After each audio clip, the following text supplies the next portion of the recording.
In the winter of 1875, 7 years after Timothy Caldwell mysteriously went missing from the Missouri State Hospital, weird deaths started happening in 3 different places in Kansas. People who died were all old or sick, and they had all hired the same young helper, a nice, smart man in his late teens who said his name was Thomas Whitfield.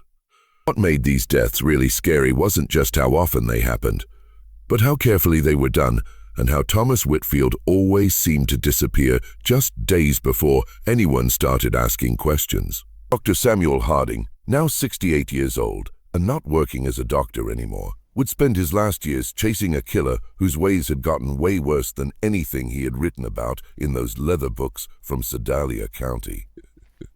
The boy who had once hurt farm animals in caves had grown into something much more dangerous, a hunter who had learned to turn people's kindness into his best weapon.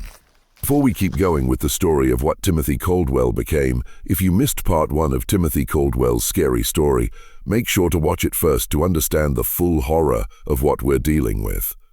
Subscribe to our channel for the complete series and let us know in the comments if you remember where we left off with the boy who disappeared from the crazy house. Thomas Whitfield's reputation as a helper had spread through the farming towns of eastern Kansas like wildfire, but not for reasons anyone would have expected.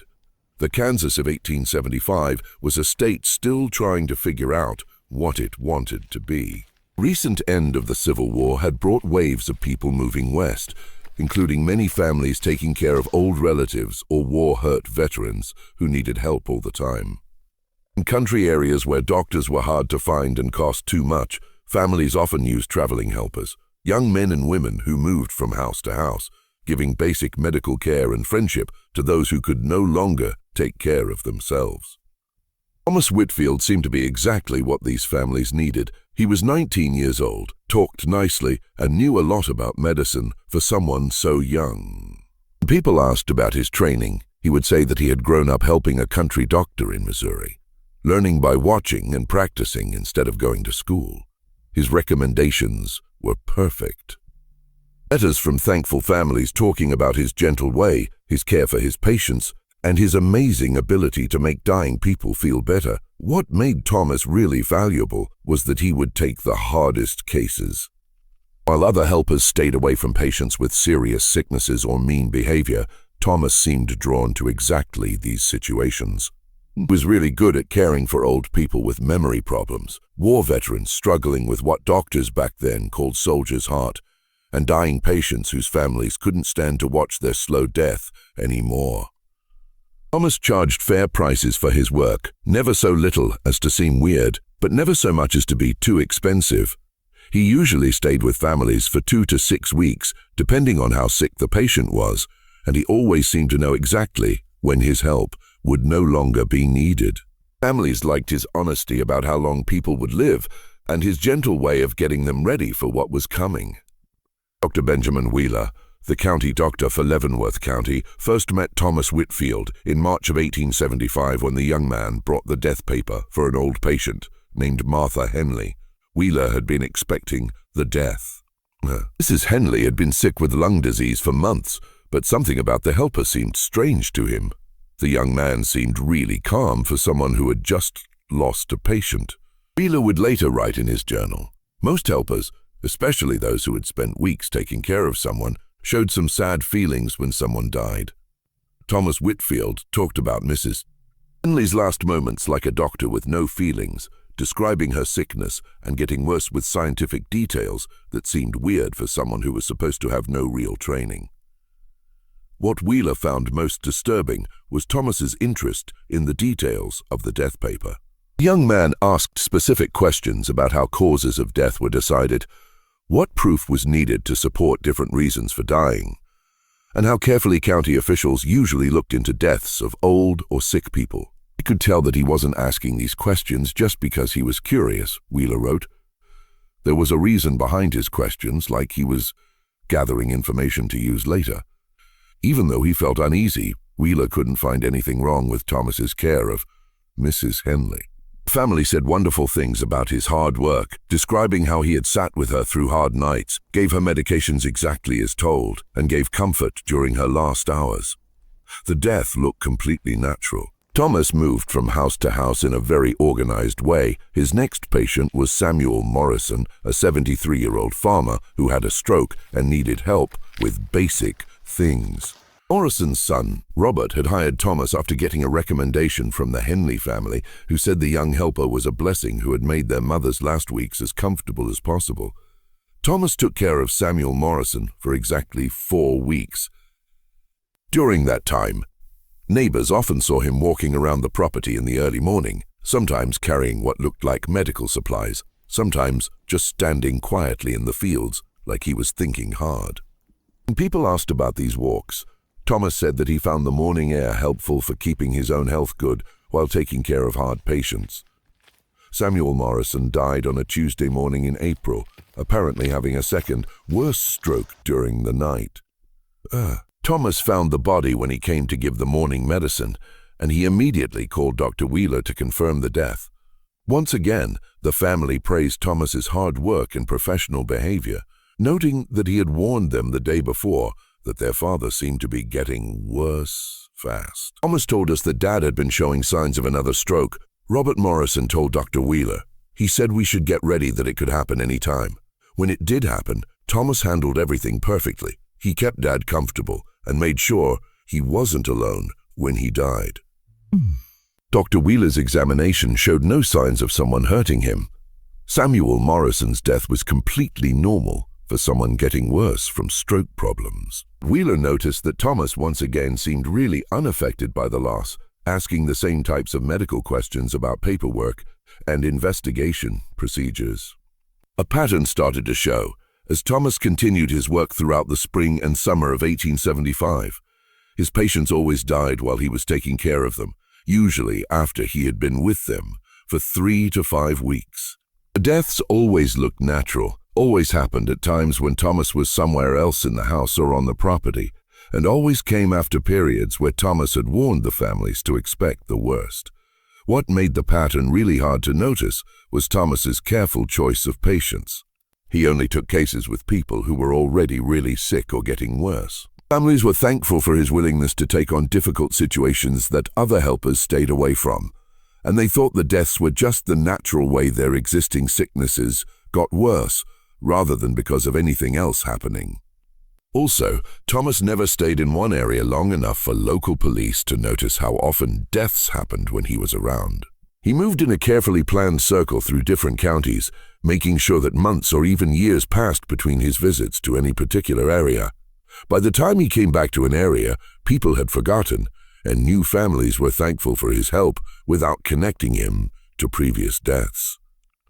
The death that would finally show Thomas Whitfield's true nature happened in August 1875 in the small farming town of Oskaloosa, Kansas. Reverend Jonathan Hartwell, age 67, had been sick with what his doctor called failing of the heart, a condition that left him weak and often short of breath, but which wasn't going to kill him right away. Hartwell's daughter, Elizabeth, had hired Thomas after her father had a really bad episode that left him stuck in bed for several days. The Reverend was an important person in the community, well respected for his many years of helping the local Baptist church, and his getting sicker had become something the whole congregation worried about. Thomas's care of Reverend Hartwell followed his usual way of doing things. He was caring, knowledgeable, and reassuring to the family about the patient's condition. He set up a routine of medicines and treatments that seemed to make the Reverend's symptoms better. And for the first 2 weeks of his stay, Hartwell actually started getting better. What made this case different was the Reverend's sharp mind. Unlike Thomas's previous patients, who had often been confused or weakened by their sicknesses, Hartwell stayed smart and watchful despite his physical problems. More importantly, the Reverend had spent many years counseling troubled people, and he had a natural ability to understand people that few of Thomas's patients had shown.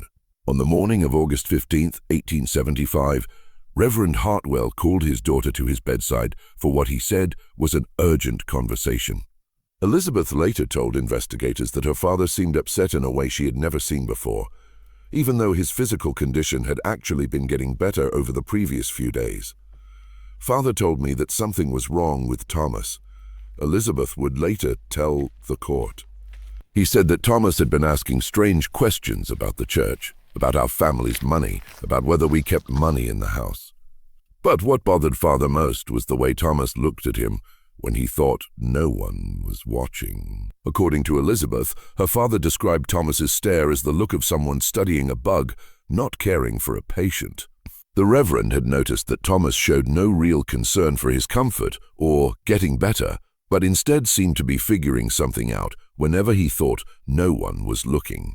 Most scary of all, Reverend Hartwell said that he had woken up several times during the night to find Thomas standing beside his bed, not giving medicine or checking how he was doing, but just watching him sleep with a look of cold curiosity.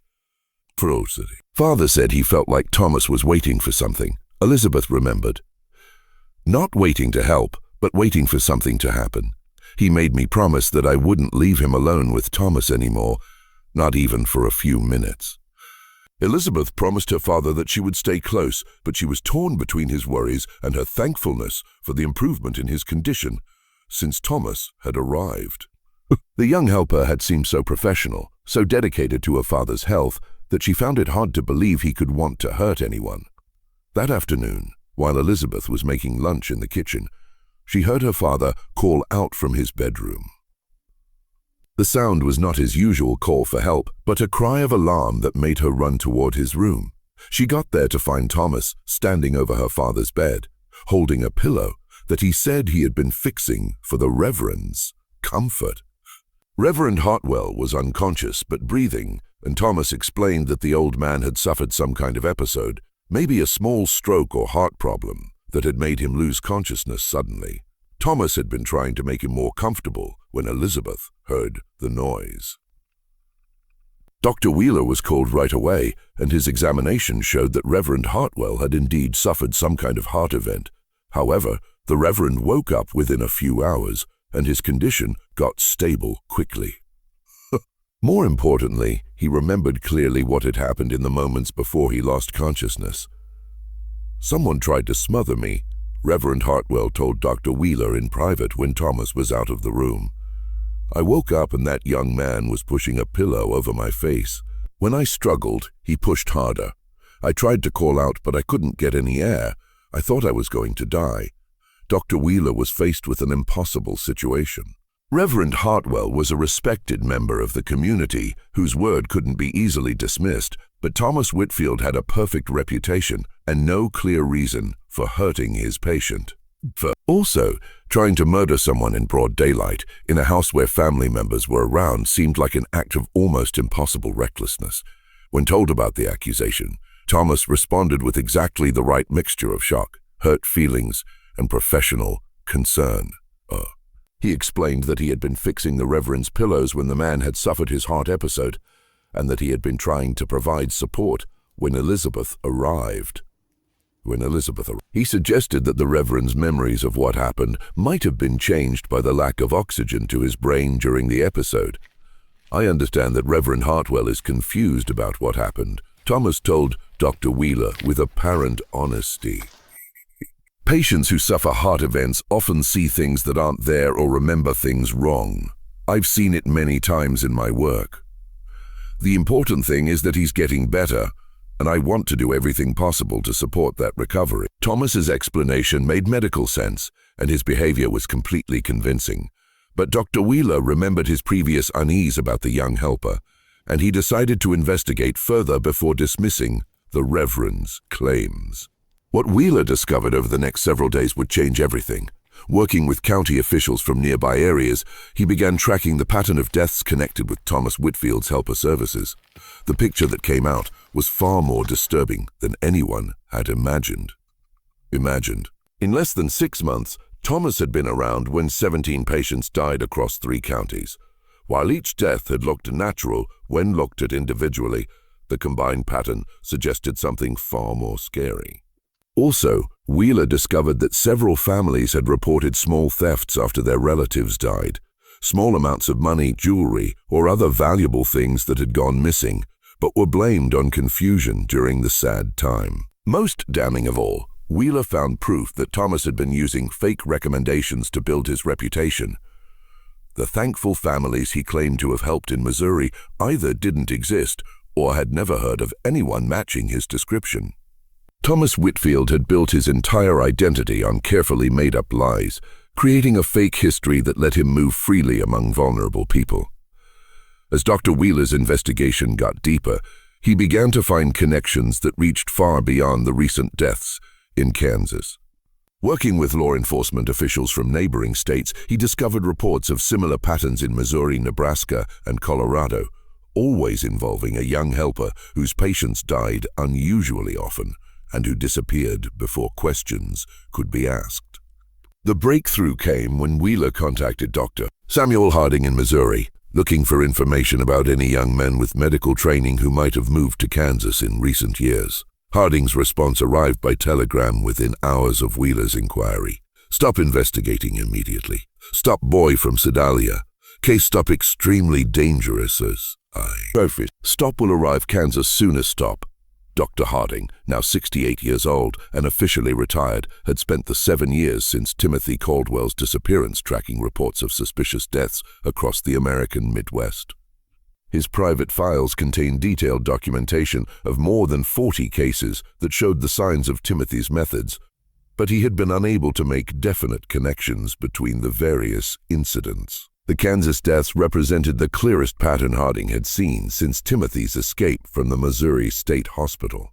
The systematic targeting of vulnerable people, the careful planning and execution, and most importantly, the clinical precision of the killings all matched the behavior profile that Harding had developed based on his observations of the boy. When Harding arrived in Oskaloosa 3 days later, he brought with him copies of his original journals from the Caldwell case, along with 7 years' worth of investigation notes and letters with law enforcement officials across multiple states. His first stop was Reverend Hartwell's bedside, where he conducted a detailed interview about the attempted murder. What Harding learned confirmed his worst fears. Reverend Hartwell's description of Thomas Whitfield's behavior matched exactly the patterns that Harding had observed in Timothy Caldwell as a child. The cold, calculating stare, the clinical interest in suffering, the complete absence of real empathy, all were characteristics that Harding had documented in his original case study. More importantly, Reverend Hartwell provided details about Thomas's physical appearance that sealed the identification. Despite the passage of 7 years, the young man kept the pale blue eyes, blonde hair, and small build that had characterized Timothy as a child. Most telling of all, Thomas had a small scar on his left hand that Harding remembered Timothy getting during their fight at the Caldwell farm. It's him, Harding told Dr. Wheeler after interviewing the Reverend. Timothy Caldwell has been hiding in plain sight, using his medical knowledge and ability to manipulate people to kill without getting caught. But he's made a crucial mistake. He's become too confident, and that confidence has exposed him. Harding's assessment was that Timothy had grown far beyond the impulsive child killer he had been in Missouri. The adult version had developed sophisticated methods for choosing victims, creating alibis, and avoiding detection. He had learned to use society's assumptions about young helpers to his advantage, taking advantage of the trust and thankfulness of grieving families. Most disturbing of all, Harding believed that Timothy was no longer killing purely for experimental purposes. The thefts associated with each death suggested that he had developed a practical reason for his crimes, using murder as a means of supporting himself while pursuing his larger psychological interests. He's found a way to make killing profitable, Harding explained to Wheeler. But the money isn't his main reason. It's simply a tool that allows him to continue his real work. Timothy has always been fascinated by the process of dying, by the way people respond to the approach of death. Now he's created a system that gives him unlimited access to victims while providing a legitimate cover for his presence. Working together, Harding and Wheeler developed a comprehensive plan for exposing Timothy's crimes and ensuring his capture. They would need to coordinate with law enforcement officials across multiple areas, since Timothy's activities had crossed state lines. More importantly, they would need to be prepared for the possibility that Timothy might try to flee or worse, make his violence worse when he realized he was being investigated. The investigation became more urgent when Thomas Whitfield suddenly announced his intention to leave the Hartwell household. He explained to Elizabeth that her father's condition had gotten stable to the point where professional care was no longer necessary and that he had accepted a job with another family in a neighboring county. Dr. Harding recognized this as Timothy's standard escape pattern, the same method he had used to avoid detection across multiple states.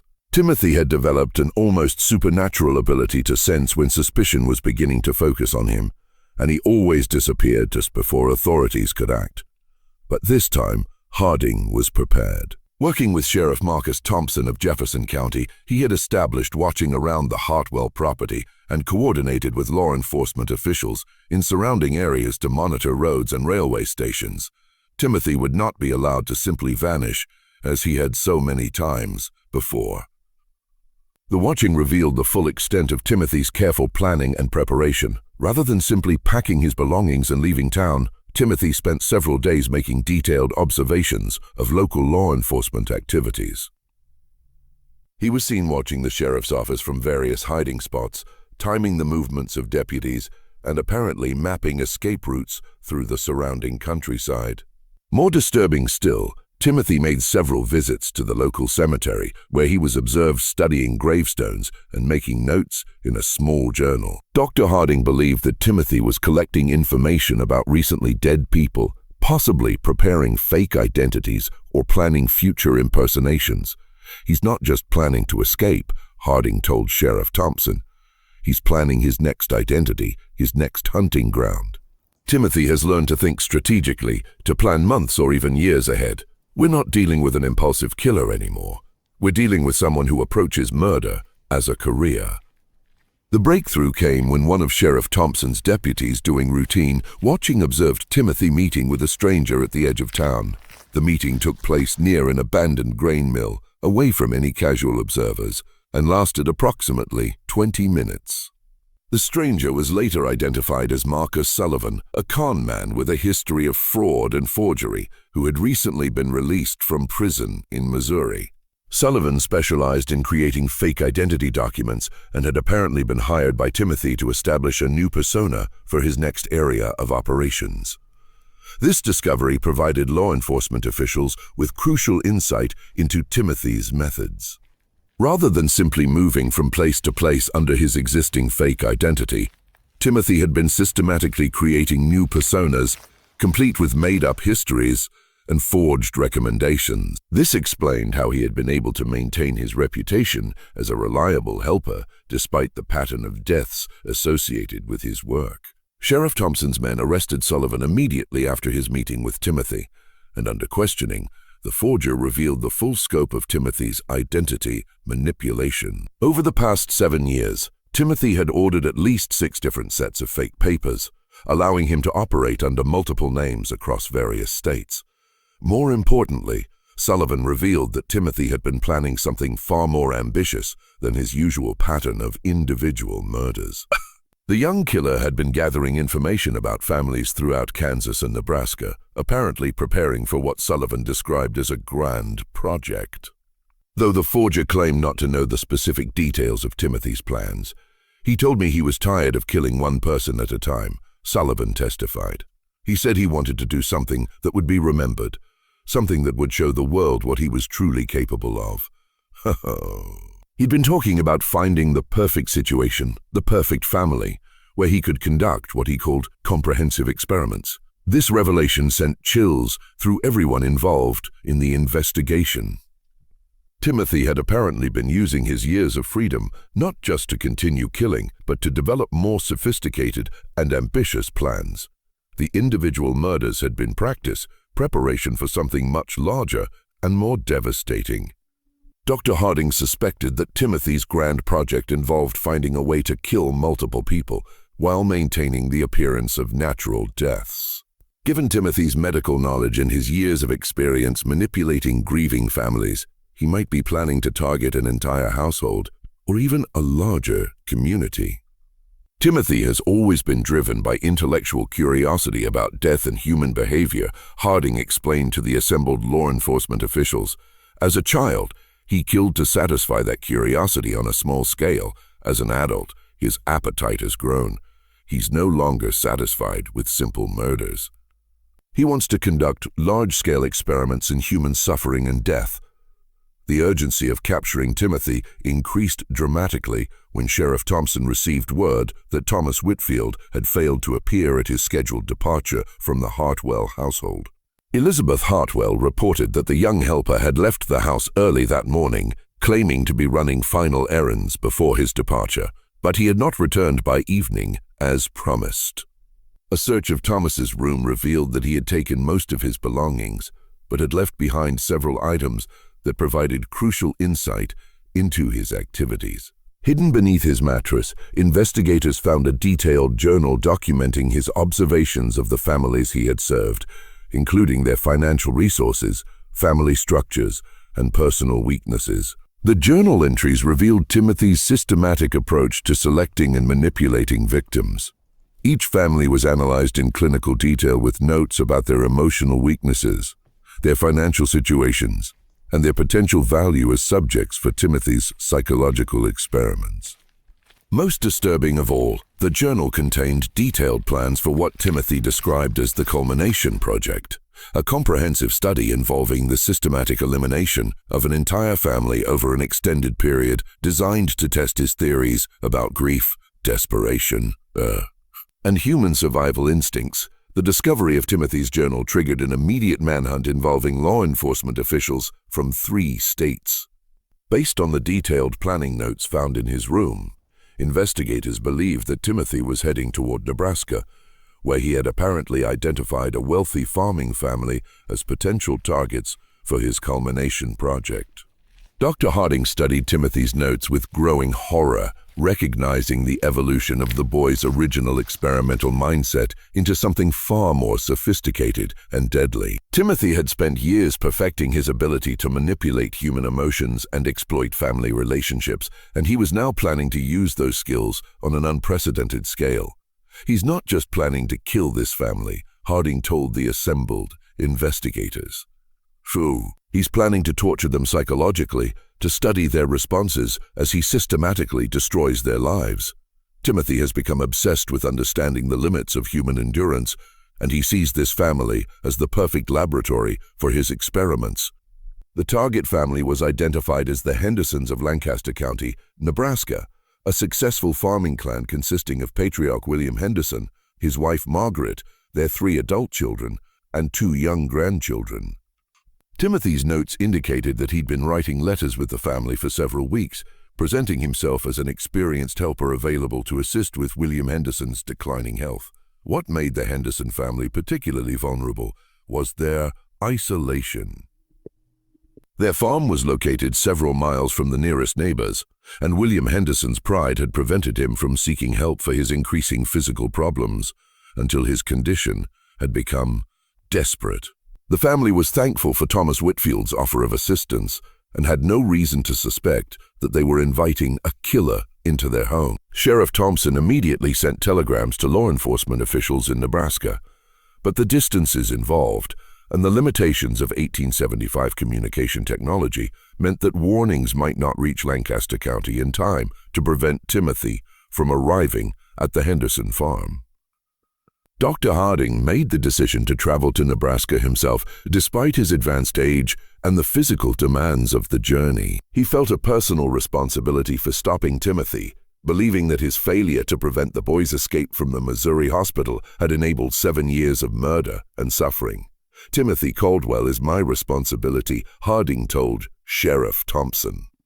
"I studied him, I documented his behavior, and I failed to contain him when I had the chance.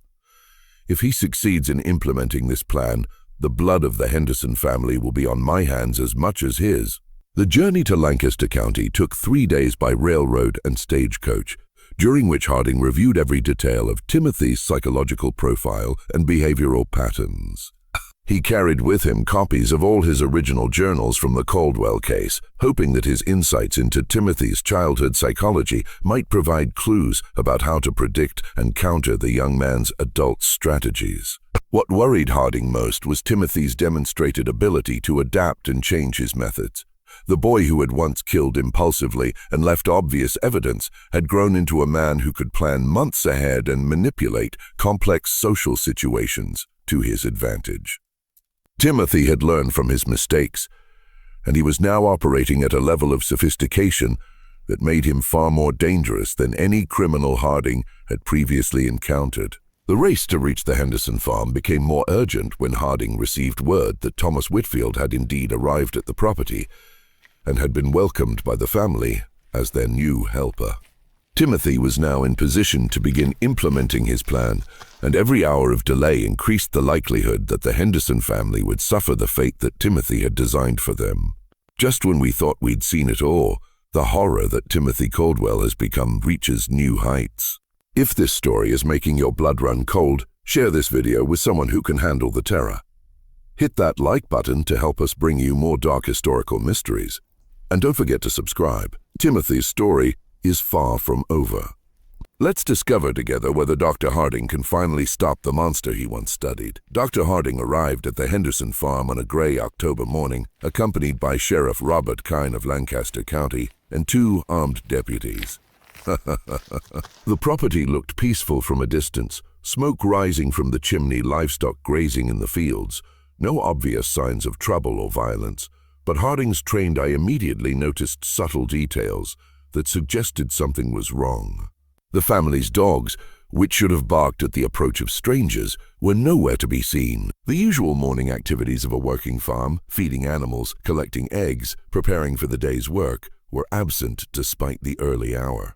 Most telling of all, Harding observed that the curtains in several windows had been pulled shut, despite the fact that farm families typically made the most of natural light during daylight hours. The closed curtains suggested either that someone was trying to prevent outsiders from seeing into the house, or that the family was no longer able to maintain their normal routines. Sheriff Kane approached the farmhouse with his weapon drawn while his deputies positioned themselves to cover potential escape routes. Dr. Harding remained with the horses, but close enough to observe and advise based on his knowledge of Timothy's behavioral patterns. The first sign of immediate danger came when Sheriff Kane knocked on the front door and received no response. Despite clear evidence that people were inside the house, smoke continued to rise from the chimney and the investigators could hear the faint sound of movement from within. No one came to the door or acknowledged their presence. When Kane tried the door handle, he found it unlocked, unusual for a farm family who would typically secure their home, especially with a stranger staying on the property. The unlocked door suggested either that the family was no longer able to take basic security precautions or that Timothy wanted to make easy access for reasons of his own. Kane entered the house with extreme caution, calling out to announce his presence and authority.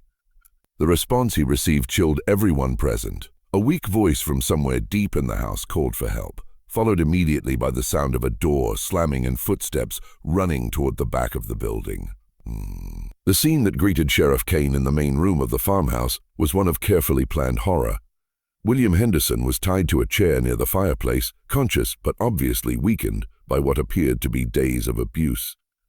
His wife Margaret lay on a nearby sofa, breathing but unresponsive, apparently drugged into unconsciousness. Most disturbing of all, the room had been arranged like a sick laboratory. Tables and chairs had been moved to create clear sight lines between different areas. Notebooks and medical instruments were laid out with scientific precision, and the walls were covered with detailed charts tracking what appeared to be the family members' physical and emotional responses to various forms of stress and suffering. Timothy had been conducting the comprehensive experiment described in his journal, using the Henderson family as subjects in an extended study of human endurance and psychological breakdown. Based on the evidence in the room, the experiment had been underway for at least a week, during which Timothy had systematically tortured and manipulated each family member while documenting their responses. William Henderson, barely able to speak through his physical exhaustion and emotional trauma, managed to convey that Timothy had isolated each family member in different parts of the house, controlling their access to food, water, and contact with each other. The psychological torture had been as methodical as the physical abuse, with Timothy alternating between apparent kindness and calculated cruelty to maximize confusion and despair. He told us it was for science, Henderson whispered to Sheriff Kane. He said he was studying how families break down under pressure, how people choose between saving themselves and saving others. He made us watch, made us choose. Before Henderson could provide more details, the sound of gunshots erupted from the back of the house, followed by shouting from the deputies who had been covering the rear exits. Timothy had apparently attempted to flee through a back window and had been confronted by law enforcement officers. Dr. Harding rushed toward the sound of the commotion, arriving just in time to see Timothy Caldwell, now a tall, lean young man of 19, standing in the farmyard with his hands raised in apparent surrender. But Harding recognized the pose as another of Timothy's calculated deceptions designed to create a moment of reduced vigilance that he could exploit. "Don't trust him," Harding shouted to the deputies. "He's planning something." Timothy's response was to smile, the same cold, real expression of satisfaction that Harding remembered from their confrontations 8 years earlier. Despite the passage of time and the physical changes of adolescence, that smile remained exactly the same, a window into a mind that found real pleasure in the suffering of others. "Dr. Samuel Harding," Timothy said, his voice carrying the educated tone of an adult, but keeping the same clinical detachment that had characterized his speech as a child. "I wondered when you would find me. Actually, I hoped you would find me. There are some questions I've been wanting to ask you." The conversation that followed would haunt Dr. Harding for the rest of his life. Timothy spoke about his years of freedom as if describing a research project, explaining how he had used his time to improve his understanding of human psychology and perfect his methods of manipulation and murder. "You were right about me, you know," Timothy said conversationally, as if discussing the weather rather than multiple homicides. "I was never going to become normal, never going to develop empathy or conscience. But you were wrong about one thing. You thought I was broken, defective." "I'm not broken, Dr. Harding. I'm evolved. I'm what humans become when you remove the weaknesses that hold most people back." Timothy went on to describe his career as a helper in terms that made clear he viewed his victims not as human beings, but as research subjects. He had spent 7 years conducting what he considered the most comprehensive study of human death and suffering ever undertaken, accumulating knowledge that he believed would revolutionize understanding of human psychology. "The Henderson family has been my masterpiece," Timothy continued, his eyes gleaming with the same intellectual excitement that Dr. Harding remembered from their sessions in the Missouri hospital. "I've been able to study an entire family unit under controlled conditions, documenting how fear and pain affect family relationships, how people choose between self-preservation and protecting loved ones."